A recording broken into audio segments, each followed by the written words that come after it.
వేసిండాడే వేసిండా? ఒక్క రూపాయి నల్లధనం తేలే. కానీ నల్లధనం ఉన్నోళ్ళు దేశం విడిచి పారిపోయినారు.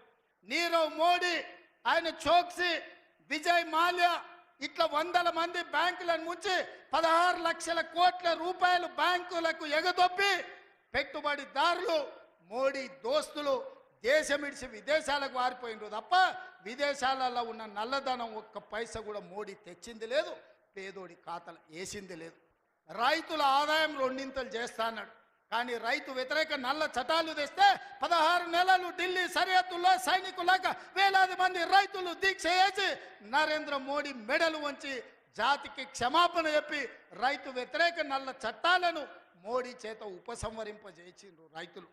అదేవిధంగా 2022 లోపల ప్రతి పేదవాడికి ఇల్లు అందిస్తా అన్నాడు మోడీ. ఏ పేదోడికి ఇల్లు ఇచ్చినవో ఈరోజు అప్పక్పల్లికి రా, చూపిద్దురా మోడీ ఇచ్చిన ఇల్లు ఎక్కడుందో. నేను అడుగుతున్నా, నారాయణపేటకు రా, మోడీ ఇచ్చిన ఇల్లు ఎక్కడున్నాయో నువ్వు చూపిద్దురా. సంవత్సరానికి 2 కోట్ల ఉద్యోగాలు ఇస్తున్నాడు. 12 ఏళ్ళు అయింది, 24 కోట్ల ఉద్యోగాలు రావాలి. ఆ లెక్కన ఒక తెలంగాణకే 1 కోటి ఉద్యోగాలు రావాలి. ఎవరికి వచ్చినాయా ఉద్యోగాలు? ఓ కిషన్ రెడ్డికి, ఓ బండి సంజయ్కి 2 ఉద్యోగాలు వచ్చినాయి. తెలంగాణలో ఎవరైనా మోడీ ఉద్యోగం ఇచ్చిండా? ఎవరికి ఉద్యోగాలు ఇచ్చిండో మోడీ వచ్చి చూపియాలి లెక్క. నేను ఇచ్చిన 55,000 మందికి మొదటి సంవత్సరంలో ఉద్యోగాలు తలకాయ లెక్క పెడితే ఎల్బీ స్టేడియం రా, ఒక్కొక్కరిని లెక్క పెట్టి పేరు రాసుకొని ఏ ప్రభుత్వ ఉద్యోగం ఇచ్చినో లెక్కలు చెప్తా. మోడీ గారు, నీ బంట్లను పంపిస్తావో, నీ బంట్రోతులను పంపిస్తావో నువ్వు పంపించు, లెక్క పెట్టి చూపించే బాధ్యత నాది.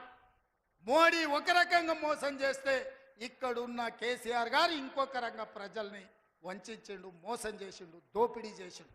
ఇవాళ అందుకే సూటిగా నేను సవాలు విసిరదలుచుకున్న బీజేపీ బీఆర్ఎస్ వాళ్ళకు. బీఆర్ఎస్ 23లో అధికారం పోయింది, 24 పార్లమెంట్లో డిపాజిట్లు పోయినాయి. ఇప్పుడు జరిగే ఎమ్మెల్సీ ఎన్నికల్లో పోటీకి అభ్యర్థులు దొరకలేదు. అదో దిక్కుమాలిన పార్టీ. ఆ దిక్కుమాలిన పార్టీ తండ్రో దిక్కు, కొడుకో దిక్కు, అల్లుడో దిక్కు, బిడ్డో దిక్కు కాకుల్లాక వాడి పొడుసాలను చూస్తున్నారు. ఈ కాకులకు సరైన జవాబు చెప్పాల్సింది కాంగ్రెస్ పార్టీ కార్యకర్తలే అని చెప్పి నేను ఈ సందర్భంగా తెలియజేయదలుచుకున్నా. మీరు అడగండి, 10 ఏళ్ళు వాళ్ళు పరిపాలన చేశారు, 10 నెలల్లో మనం అన్నీ చేయలేదని అంటున్నాం. 5 ఏళ్ల కోసం కదా ఈ ప్రభుత్వం ఎన్నికైంది. 5 ఏళ్లలో అన్ని పనులు పూర్తి చేసే బాధ్యత మనది. ఇవాళ అందుకే పేదలకు అనుకూలంగా పేదల పాలన ఉన్నది. పేదలు బాగుపడితే, పాలమూరు పచ్చబడితే వాళ్ళ కళ్ళు మండుతున్నాయి, వాళ్ళ కడుపు మండుతుంది. పాలమూరు ఎండాలే, మన జీవితాలు పాడు కావాలి అనేది వాళ్ళ ఆలోచన. అందుకే మనమందరం అప్రమత్తంగా ఉండాలి. ఈ జిల్లాకు ఒక అవకాశం వచ్చింది, మన ప్రాజెక్టులు మనమే పూర్తి చేసుకుందాం, మన నిధులు మనమే కేటాయించుకుందాం, మన పనులు పూర్తి చేసుకునే బాధ్యత మనది. ఇవాళ నారాయణపేటకు ఇవాళ ముఖ్యమంత్రి వచ్చిందంటే 1000 కోట్లతోని పనులు ప్రారంభించుకున్నామంటే ఓ మెడికల్ కాలేజీ, ఓ నర్సింగ్ కాలేజీ, ఓ పారామెడికల్ కాలేజీ, ఓ ఇంటిగ్రేటెడ్ రెసిడెన్షియల్ స్కూల్, ఓ మహిళలకు పెట్రోల్ బంక్, ఇందిరమ్మ ఇల్లు ఇక్కడి నుంచి రాష్ట్రానికి ప్రారంభించుకున్నామంటే ఇవాళ మనోడు మన బిడ్డ ఇవాళ ముఖ్యమంత్రి ఉన్నాడు కాబట్టి.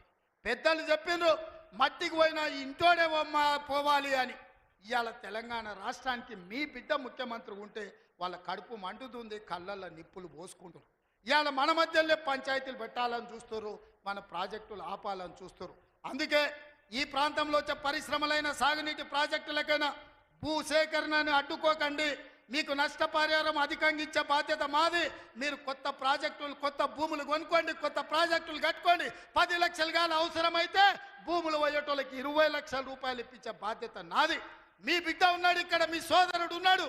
మీరెవ్వరు బాధపడకండి, కన్నీళ్ళు పెట్టుకోకండి. ప్రభుత్వ ఖజానా నుంచి మన జిల్లాకు నేను ఈరోజు నిధులు ఇస్తా. మా అనిరుద్ధ్ రెడ్డి ఉన్నాడు, ఈరోజు ఉదండాపూర్ ప్రాజెక్టు గురించి చెప్తున్నాడు. ఖచ్చితంగా ప్రాజెక్టు సమస్యను తొందరలోనే పరిష్కరించే బాధ్యత నాది. నష్టపరిహారం ఇచ్చే ఉదండాపూర్ ప్రాజెక్టును పూర్తి చేసి రైతుల్ని ఆదుకునే బాధ్యత నేను తీసుకుంటా. ఇవాళ మీ కష్టాలు తీరవకపోతే, మీ సమస్యల్ని పరిష్కరించకపోతే మీ బిడ్డ తెలంగాణ ముఖ్యమంత్రిగా ఉండి ప్రయోజనం ఏందని నేను మిమ్మల్ని అడుగుతున్నా. సంపూర్ణమైన విశ్వాసం పెట్టుకోండి. లేక లేక మనకు ఒక అవకాశం వచ్చింది. మన ఇంట్లోనికి మన బిడ్డకు అవకాశం వచ్చినప్పుడు శత్రువులు కుట్రలు చేస్తున్నారు, కడుపుల కత్తులు పెట్టుకొని బయలుదేరుతున్నారు, కౌగిలించుకున్నట్టే ఇకిలిస్తున్నారు, కౌగిలించుకొని కడుపుల కత్తులు పెట్టి పొడిచి చంపాలని చూస్తున్నారు. ఇట్లాంటి సన్నాసులకు గుణపాఠం చెప్పాల్సిన బాధ్యత పాలమూరు జిల్లా యువకుల మీదనే ఉన్నది. మిత్రులారా, పనిలో నిమగ్నమై ఉన్న పనులు చేసే బాధ్యత నాది, కాపాడుకునే బాధ్యత మీది. మళ్ళీ రాదు ఇట్లాంటి అవకాశం. ఇవాళ తప్పిపోయిందా, మళ్ళా 50 ఏళ్ళు అవుతుందో 60 ఏళ్ళు అవుతుందో 70 ఏళ్ళు అవుతుందో 100 ఏళ్ళు అవుతుందో చరిత్రను మనం అంచనా వెయ్యలేము.